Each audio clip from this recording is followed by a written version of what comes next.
Today we're going to talk about the biggest ghost that haunts the modern world, the future. That vague, shapeless, and terrifying monster that lives in the back of your mind. The source of your 3 a.m. anxieties, your endless what-if scenarios, and that low-grade chronic feeling that something, somewhere, is about to go terribly wrong. We are addicted to the apocalypse. We doom scroll through news feeds, feeding our minds a steady diet of political chaos, economic collapse, and environmental disaster. We look at our own lives through this same lens of fear. The future of our career, our relationships, our health. It all feels fragile, uncertain, and deeply threatening.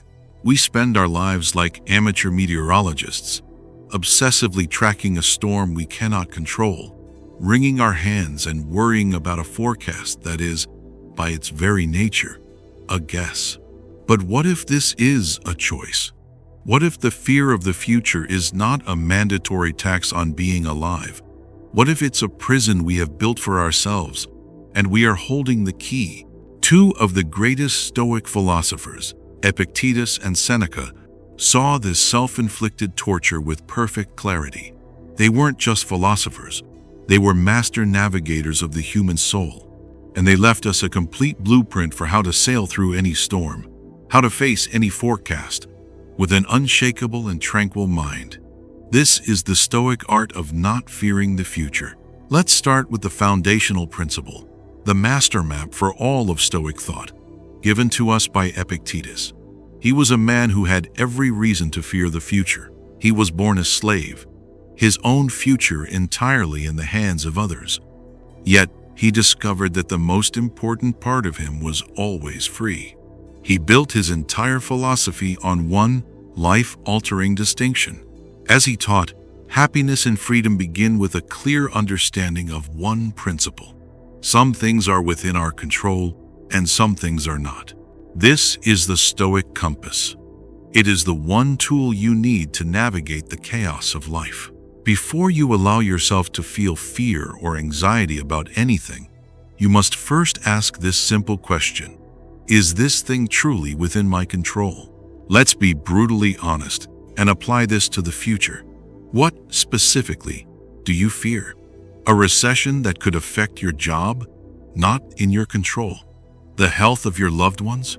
Not in your control. The outcome of a political election? Not in your control. Whether someone will love you or betray you? Not in your control. The vast, overwhelming majority of the future is firmly in the not in our control bucket. The uneducated person, in the Stoic sense, spends their life fighting a war on this front. They pour all their emotional energy, their hopes, their fears, their anxieties into the things they cannot change. This is, by definition, a losing battle. It is a recipe for a life of frustration and powerlessness. So, what is in our control? Only our own actions and our own judgments in the present moment. You don't control the economy, but you do control your personal budget and your work ethic today. You don't control whether you will get sick, but you do control your diet and your exercise habits today.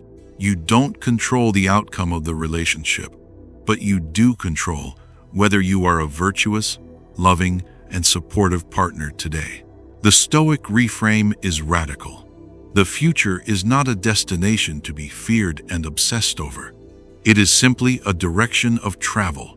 Your job is not to control the destination. Your job is to travel well, right now, in this present moment. Modern psychology has proven why this is so hard for us. The work of Nobel laureate Daniel Kahneman on prospect theory shows we are wired with loss aversion. The pain of a potential loss is psychologically about twice as powerful as the pleasure of an equivalent gain. Our brains are hardwired to be threat detection machines, constantly scanning the future for what we might lose. Epictetus's principle is the logical override for this buggy, ancient, emotional software. It is the act of using your rational mind to say, I see that potential threat, but it is not in my control, so I will refuse to pay the emotional tax on it. Okay, so Epictetus has given us the map, the logical framework, but knowing the map and actually sailing through the storm are two different things. It's one thing to know, logically, that you shouldn't fear the future. It's another thing to stop the feeling of dread that wakes you up at 3 a.m. This is where the pragmatic, battle-tested wisdom of Seneca comes in. He gives us the hands-on sailing techniques, the practical tools for the captain of the soul. Seneca was obsessed with the psychology of fear, and his most famous insight is a direct diagnosis of future-focused anxiety. He wrote that we are more often frightened than hurt, and we suffer more in imagination than in reality. The suffering you feel when you doom scroll is real suffering, but it's happening in your imagination. The anxiety you feel about that job interview next week is real anxiety, but it's caused by a movie you are directing in your own head, not by reality. To combat this, Seneca gives us a set of mental exercises. The first is premeditatio malorum, the premeditation of evils. This is not the same as worrying. Worrying is the vague, emotional, catastrophic thinking that your lizard brain does. What if the interview goes badly? I'll be humiliated. The premeditatio is the calm, rational exercise your captain's brain does. It asks, okay, what is the realistic worst-case scenario? Let's game it out. The realistic worst case is that you don't get the job. Okay, what is your rational plan if that happens? I will be disappointed for a day. Then I will ask for feedback if possible, refine my resume, and apply to 3 other positions. My life will go on. By doing this, you take the terrifying abstract monster of failure and turn it into a concrete, manageable plan. You have stripped the future of its fangs. You haven't predicted the future. You have simply prepared your response. The second Senecan technique is what's called the reserve clause. This is a simple but profound mental habit.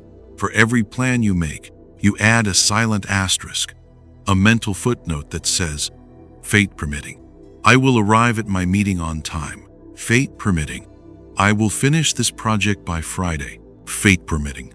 This is not an excuse for being lazy. It is an act of psychological humility. It is the acknowledgement that the final outcome is not entirely up to you. This practice builds flexibility into your mind. So when a traffic jam happens, when a file gets corrupted, when an obstacle appears, your ego isn't shattered. You don't cry out, "This wasn't supposed to happen." Instead, you calmly say, "Okay, it seems fate did not permit. Time for plan B." It turns a potential crisis into a simple non-event. The third and most powerful technique is to live each day as a separate life. The best way to not fear the future is to live so fully and virtuously in the present that the future loses its power. If you have done your absolute best today, if you have lived this single day with courage and integrity, then you can face tomorrow with a tranquil mind. You have already completed your life today. This practice shrinks your focus from the terrifying, infinite expanse of the future to the manageable 24-hour container of today. Let's look at a historical case study of this philosophy in action. The French essayist Michel de Montaigne lived during one of the most terrifyingly uncertain periods in European history, the 16th century French Wars of Religion. It was a time of brutal civil war, political assassination, and rampant plague. The future was, for everyone, a terrifying unknown. What was Montaigne's response? He retreated to his library, a tower in his chateau which he called his Citadel. He surrounded himself with the books of the ancient philosophers, especially Seneca, and he began a radical project. He started writing his essays, not to preach to the world, but to understand himself. His act of writing, of reflection, of self-examination was his way of focusing on the one thing he could control, his own mind, while the world outside went mad. He wasn't ignoring the chaos.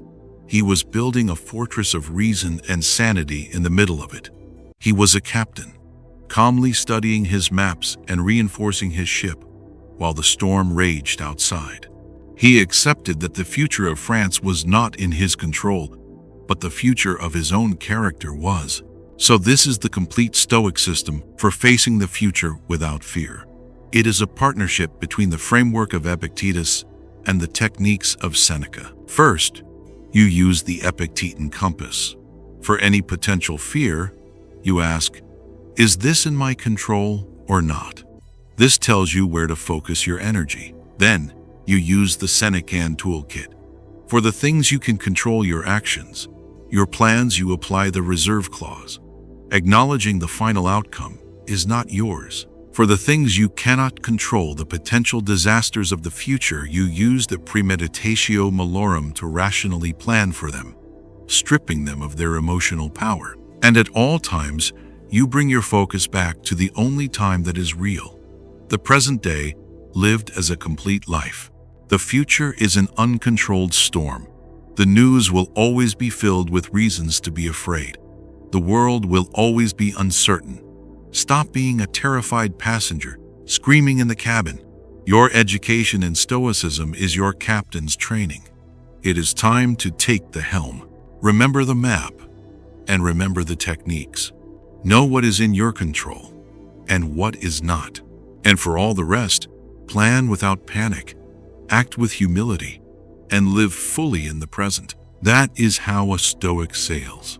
Thank you for joining us at the Inner Citadel. If this helped you navigate your own fears, hit the like button and subscribe for more tools to build an unshakable mind. We'll see you next time.